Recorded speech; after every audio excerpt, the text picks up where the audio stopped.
자, 잘 지셨습니까?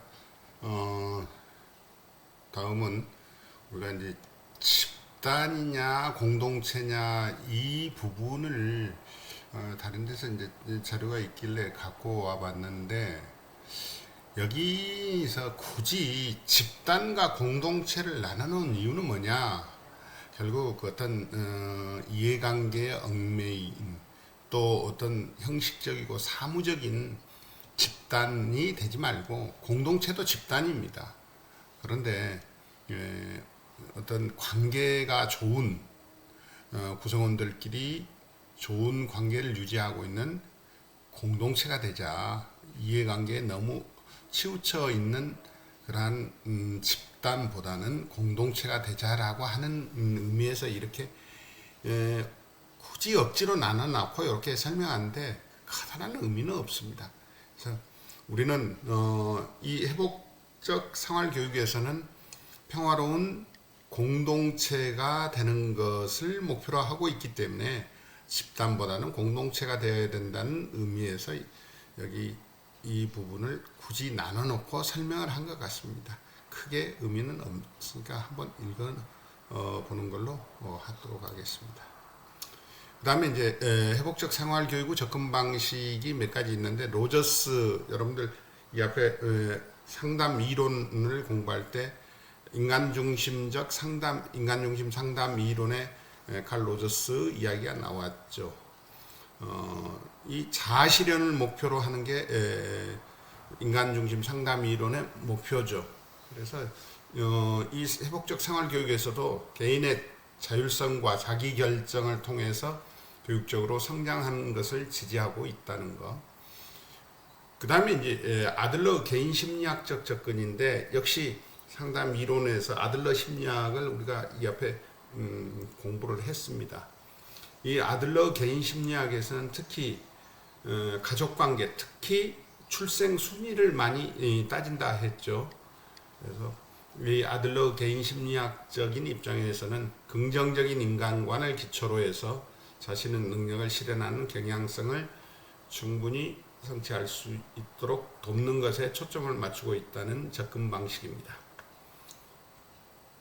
그 다음에 이제 회복적 생활교육의 접근 방식을 이제 경기도 교육청에서 나온 자료를 보면 학생을 100으로 봤을 때 소수에 해당되는 심각한 갈등을 일으키고 있는 게 2에서 5%로 봤을 때 이 친구들은 회복적 대화 모임이 바람직한 해결 방법이다. 그러기 위해서는 회복적 서클, 회복적 정의 조정자 모델, 회복적 정의 컨퍼런스 이러한 프로그램을 통해서 접근을 해야 된다라고 이야기를 하고 있고 그 다음에 이제 10에서 20% 정도는 심각하지 않은 갈등을 다루는 입장인데 이제 여기에서는 회복적 생활 교육을 운영함으로써 이제 관계 개선에 초점을 맞추는 거죠.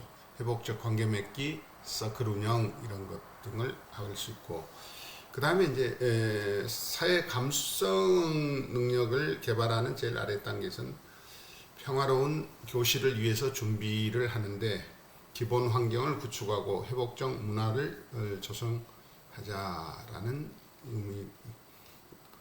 이야기입니다. 자, 그래서 이렇게 세 단계로 접근 방식을 나눠놓고 보고 있습니다. 그 다음에 이제 모리슨의 통합적 접근, 이게 이제 3단계로 이야기되는데, 여러분들 이것은 조금, 주의 깊게 봐줘야 될 부분입니다. 관계 형성은, 일반 80%에 해당되는 학생들이고, 주로 상호 존중, 신뢰, 공감을 바탕으로서, 일반 학생들은, 생활을 하고 있죠.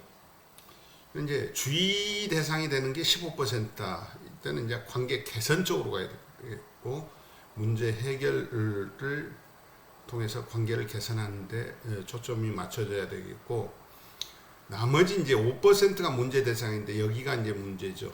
사실 관계를 회복하고 공동체를 재통합하는 야말로 회복적 생활 교육에 제일 신경을 써서 관심을 가지고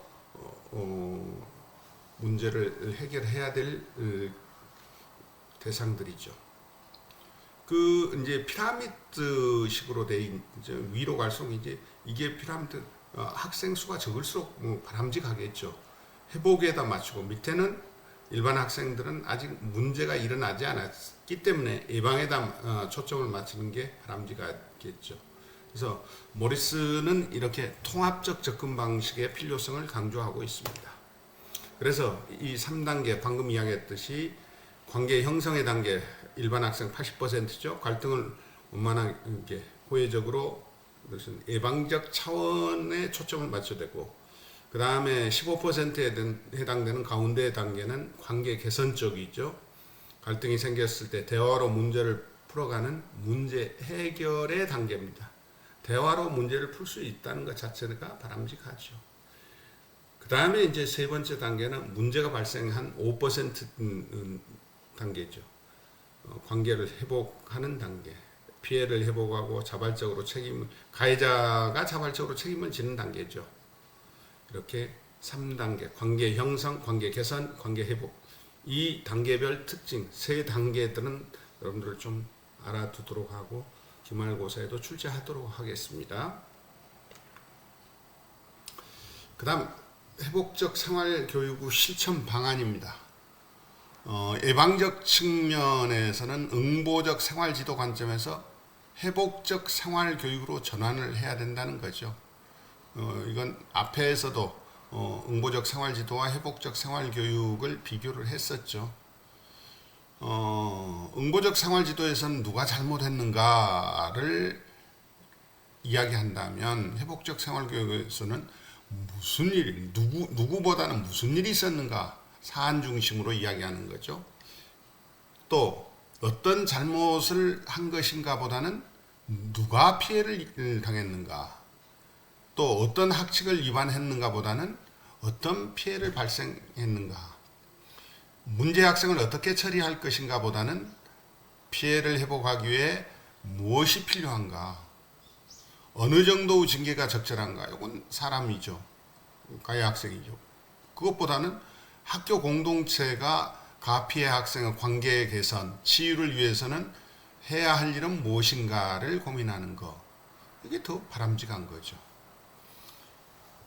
자, 그 다음에는 이제 사안 처리 측면에서는 회복적 생활교육 후 일반화가 필요하고 학교폭력 사안 처리 과정 이후 대체할 수 있는 회복적 접근 방식이 더욱 확대돼서 사안 처리가 이루어져야 되겠다는 겁니다.